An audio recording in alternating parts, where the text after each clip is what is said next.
Lily's Little Acts of Responsibility. Dear Diary, today was a very special day. I felt like a big girl because I practiced being responsible. It all started after breakfast. I looked down at my bedroom floor. Oh dear.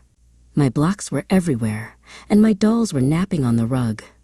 I took a deep breath. I can fix this, I said. I picked up the red blocks, the blue blocks, and even the tiny yellow ones. I moved carefully so I wouldn't trip. Responsibility means taking care of the things I love. Soon, my floor was clean and clear. I placed my books neatly back on the shelf. Everything looked happy in its home, and so did I.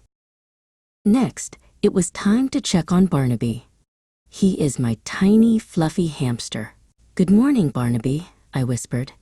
I gave him fresh seeds for breakfast and filled his water bottle all the way to the top.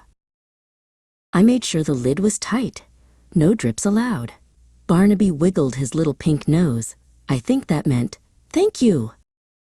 Later, Mom was in the kitchen. "How can I help?" I asked. She smiled and handed me the plates. I carried them carefully, step by step, to the table.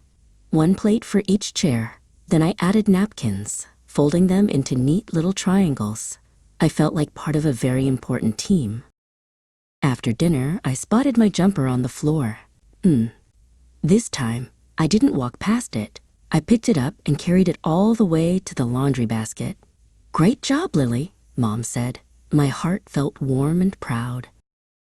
Before bed, I brushed my teeth all by myself. A tiny squeeze of toothpaste, and brush, brush, brush in little circles. Top teeth, bottom teeth, sparkly clean. Now I'm tucked into bed. I learned something important today. Being responsible isn't just about chores. It's about showing love to my home, to my family, and even to myself. I can't wait to see how I can help tomorrow. Good night, Diary. Love, Lily.